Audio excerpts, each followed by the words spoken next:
अस्सलाम वालेकुम students, how are you? I think all of you will be fine और enjoy कर रहे होंगे अपने बायोलॉजी के लेक्चर्स को। तो लास्ट लेक्चर जो फर्स्ट था उसके अंदर अगर आपको कोई प्रॉब्लम है, कोई क्वेश्चन है तो आप अपने जो है वो टीचर से पूछ सकते हैं।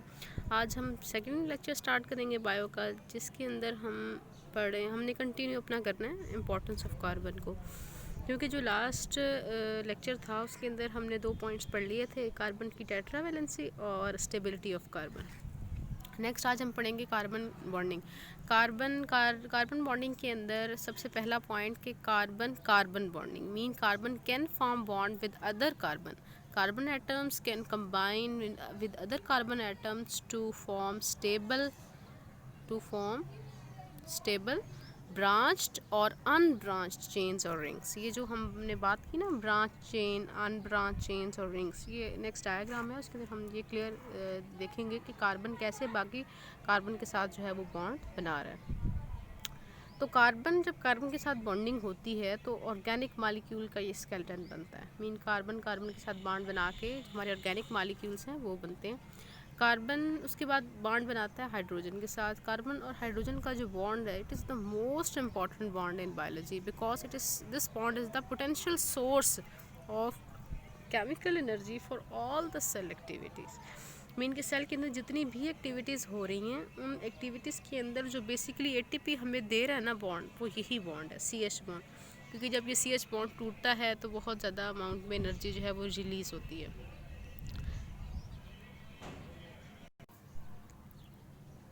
जी, उसके बाद कार्बन जो है वो बॉन्ड बनाता है ऑक्सीजन के साथ। कार्बन और ऑक्सीजन का जो बॉन्ड है उसको हम ग्लाइकोसिडिक लिंकेज भी कहते हैं, और ये ग्लाइकोसिडिक लिंकेज कार्बोहाइड्रेट्स के अंदर पाया जाता है। मीन जितने भी कार्बोहाइड्रेट्स हैं उन सब के अंदर जो बॉन्ड होता है वो CO बॉन्ड होता है।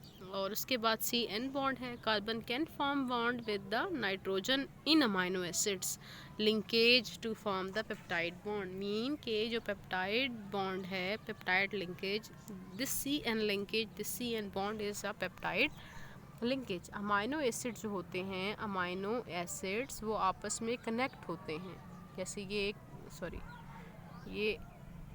एक अमाइनो एसिड मैं ये बना रही हूँ, ड्रा कर रही हूँ, this is one amino acid. जब ये लिंक होता है ना दूसरे अमाइनो एसिड के साथ, तो ये जो लिंक होता है, ये linkage, this linkage is known as CN। इसको हम कहते हैं CN बॉन्ड। ठीक है, इसको हम कहते हैं CN बॉन्ड या पेप्टाइड बॉन्ड भी हम इसको कहते हैं। उसके अलावा कार्बन की इंपॉर्टेंस ये है कि कार्बन मैक्रो मालिक्यूल्स बनाता है, ऐसे मालिक्यूल जो लार्ज कम्प्लेक्स मालिक्यूल्स होते हैं, सच एज सेलुलोज हो गया, फैट्स हो गया, प्रोटीन्स हो गए। ये सारे लार्ज मालिक्यूल सेल का स्ट्रक्चर बना रहे हैं, like the cell wall is composed of cellulose. उसके अलावा ये जो है मैक्रो मालिक्यूल्स ये स्टोर करें छोटे मालिक्यूल्स को, लाइक ग्लूकोज हो गया, अमाइनो एसिड हो गया, फैटी एसिड हो गया। कार्बन माइक्रो मालिक्यूल्स भी बनाता है, such as glucose, amino acid, fatty acid. ये करते क्या हैं, ये छोटे छोटे मालिक्यूल, जैसे ग्लूकोज है, this is the source of energy. उसके अलावा ग्लूकोज जब बहुत ज़्यादा ग्लूकोज से कंबाइन होगा तो ये क्या करेगा, हमें लार्ज मॉलिक्यूल देगा। फॉर एग्जांपल ग्लूकोज जब कंबाइन होता है बाकी ग्लूकोज के मॉलिक्यूल से, तो ये जो लार्ज स्ट्रक्चर है, this large structure is that may be cellulose हो सकता है, ये ग्लाइकोजन हो सकता है। तो ये पॉइंट क्लियर हो गया कि these micro molecules are the building blocks of larger और कॉम्प्लेक्स मॉलिक्यूल्स। उसके बाद हमने बात की कि किस तरह कार्बन चेन बनाता है, कार्बन किस तरह बना रहा है रिंग स्ट्रक्चर। तो यहाँ पे देखें कार्बन की चेन है, दिस इज़ 1 कार्बन, 2 3 4 5 है 6, ये 6 कार्बन है, ये एक चेन में जुड़ी हुई हैं। तो इसको हम कहते हैं अनब्रांच्ड चेन, क्योंकि इसके ऊपर कोई ब्रांचिंग नहीं है। इन तमाम ये कार्बन एक चेन में है, इनके ऊपर कोई कार्बन नहीं जुड़ी हुई, बल्कि ये सारी कार्बन इस तरह जो है वो एक चेन के अंदर जुड़ी हुई हैं। फिर आ जाता है जी के कार्बन रिंग स्ट्रक्चर किस तरह बना रहा है। कार्बन का जो रिंग स्ट्रक्चर है, इसमें देखें 1 कार्बन, 2 3, टोटल ये कितनी कार्बन है, 6 कार्बन है। ये क्या बना रही हैं, ये रिंग स्ट्रक्चर बन रहा है इसका। अब हम इस रिंग स्ट्रक्चर में आप देखें तो for example this is carbon 1। अभी कार्बन 1 में हाइड्रोजन है, इस साइड पर एक बॉन्ड ये है, दूसरा बॉन्ड दूसरे कार्बन के साथ है, और जो तीसरा और चौथा बॉन्ड है वो ये डबल बॉन्ड है with the other carbon. Her carbon के यहाँ पर कितने बॉन्ड हैं, 4 बॉन्ड्स हैं। उसके बाद फिर आ जाएं आपके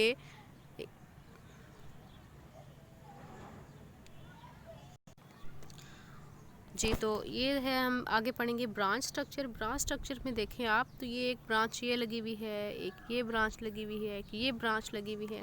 अब ये जो कार्बन है सेंटर वाला, इस कार्बन के 1 2 3 एंड 4 4 बांड के हैं, कंप्लीट है। क्लियर हो गया। उसके बाद हम पढ़ेंगे what is the importance of water. Water की क्या इंपॉर्टेंस है बायोलॉजी में। सबसे पहली बात, water is the medium of life, most abundant compound है लिविंग ऑर्गेनिज्म में। बेटा आपने लास्ट लेक्चर के अंदर पढ़ा कि 70% वाटर पाया जाता है। कहाँ पर 70% वाटर पाया जा रहा है? कहाँ पर? मैमेलियन सेल के अंदर भी और बैक्टीरियल सेल के अंदर भी। तो इसीलिए water is the most abundant compound in living organism. अब जो और मुख्तलिफ ऑर्गेनिज्म में वाटर की परसेंटेज 65 से लेकर 85 तक हो सकती है। आपका अगला एमसीक्यूज़ है कि बोन सेल्स में 20% वाटर होता है और ब्रेन सेल्स के अंदर 85% वाटर होता है। फिर वाटर बायोकेमिकल रिएक्शन के लिए वाटर चाहिए। जितने भी केमिकल रिएक्शन हैं सेल के अंदर वो वाटर की प्रेजेंस में होंगे। अगर वाटर नहीं होगा तो बायोकेमिकल रिएक्शन भी नहीं होंगे। नेक्स्ट पॉइंट है कि वाटर रॉ मटेरियल है इन फोटोसिंथेसिस। हाउ? आपने पढ़ा है बेटा कि carbon dioxide plus water combine होकर क्या बनाते हैं? ग्लूकोज। ऐसे ही ना हमने पढ़ा जो फोटोसिंथेसिस की इक्वेशन थी। तो इसमें आप देखें कि जो वाटर है यहाँ पर, जो वाटर जो है यहाँ पर वो रॉ मटेरियल के तौर पे एक्ट कर रहा है। वाटर ऐसा रिएक्टेंट काम कर रहा है। तो that's why water is the raw material in the process of photosynthesis. उसके बाद आता है कि बेस्ट सॉल्वेंट है वाटर। जितने भी पोलर सब्सटेंस हैं वो इजीली डिज़ोल्व हो जाते हैं वाटर में, और आयनिक सब्सटेंस अपने पॉजिटिव और नेगेटिव आयंस में सेपरेट हो जाते हैं। जैसे कि यहाँ पर अगर हम बात करें NaCl की, तो Na जो Cl है वो पॉजिटिव और नेगेटिव आयंस के अंदर क्या हो जाएगा, सॉरी, NaCl जो है वो डिज़ोल्व हो जाएगा। NaCl will be dissolve in water and dissociate into positive and negative ions। ठीक हो गया।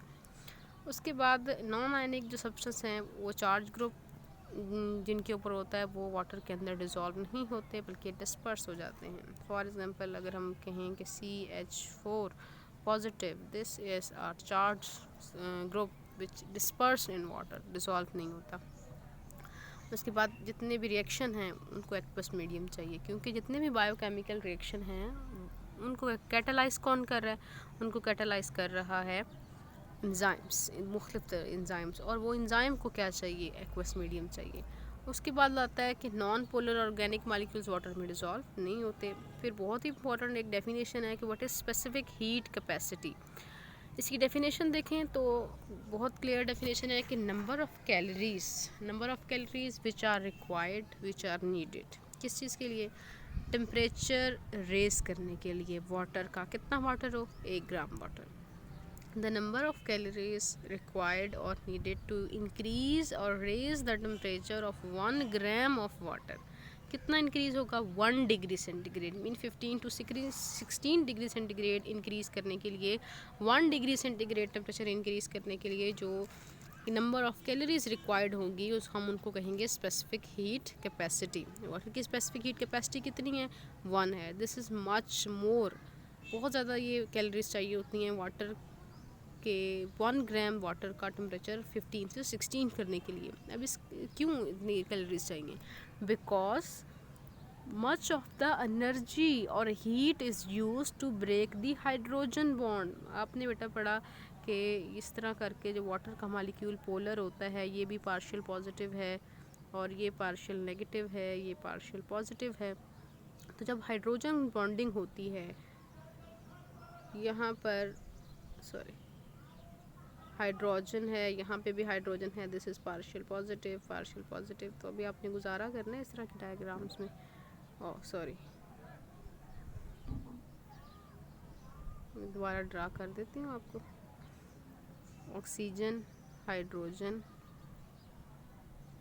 Partial positive, partial negative and partial positive. जब ये हाइड्रोजन बॉन्डिंग होगी ऑक्सीजन के साथ, यहाँ पे partial positive, hydrogen partial positive, ये जो हमें हाइड्रोजन बॉन्डिंग है, ये वाली, ये जो हाइड्रोजन बॉन्डिंग है, इस हाइड्रोजन बॉन्डिंग को ब्रेक करने के लिए बहुत एनर्जी चाहिए होती है, तो बहुत ज़्यादा हीट चाहिए होती है, क्योंकि ये जब ब्रेक होगा तभी तो इसका टेम्परेचर जो है वो इंक्रीज़ होगा 1 डिग्री सेंटीग्रेड इंक्रीज़ होगा अगर 1 कैलोरीज हम देंगे तो।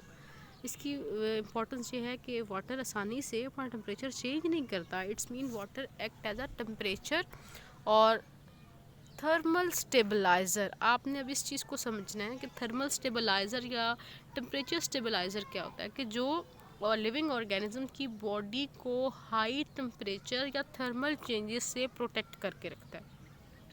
मीन्स टू से कि वाटर जो है वो हाई टेम्परेचर को स्टेबलाइज कर सकता है with minimum change in its own temperature. तो ये सिग्निफिकेंस है heat of specific heat capacity of water की।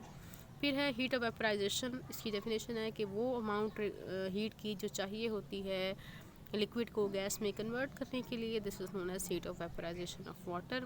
या आप ऐसे भी कह सकते हैं कि 1 ग्राम वाटर जब वेपराइज होता है कितनी कैलोरीज एब्जॉर्ब करके, वो उनके जो कैलोरीज हैं जो एब्जॉर्ब्ड पर ग्राम हैं वेपराइज वाटर, हम उनको हीट ऑफ वेपराइजेशन भी कहते हैं।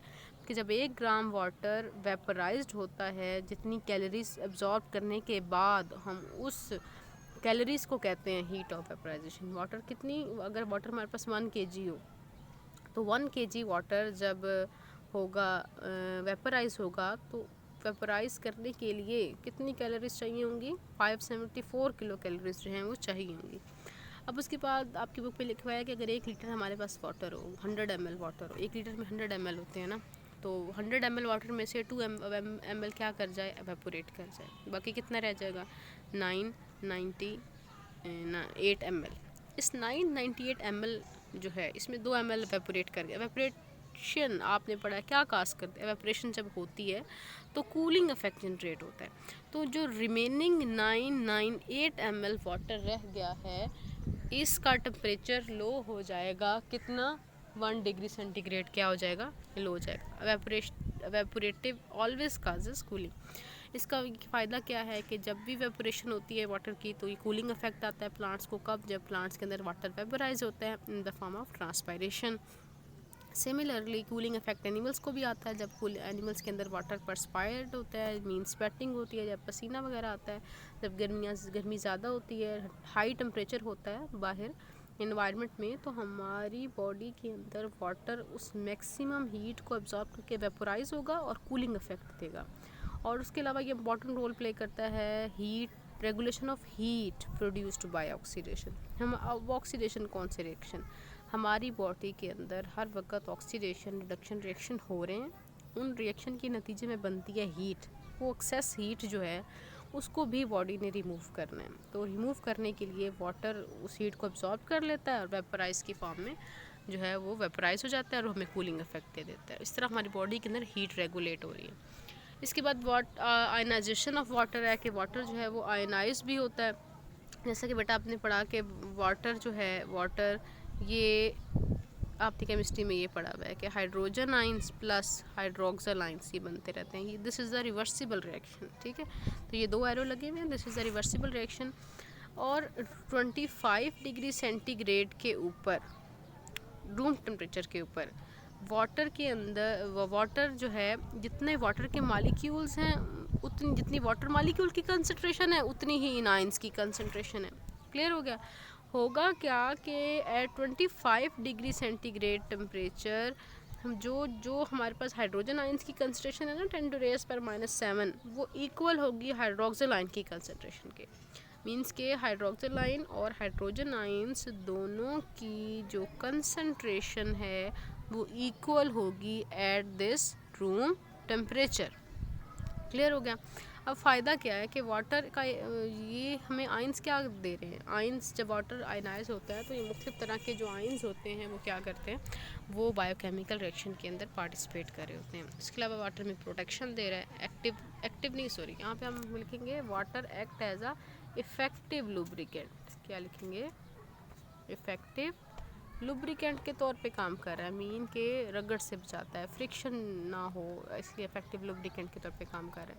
उसके अलावा ये नहीं है बेटा, ठहरें, इसको आपने करना है वाटर एक्ट एज कुशन।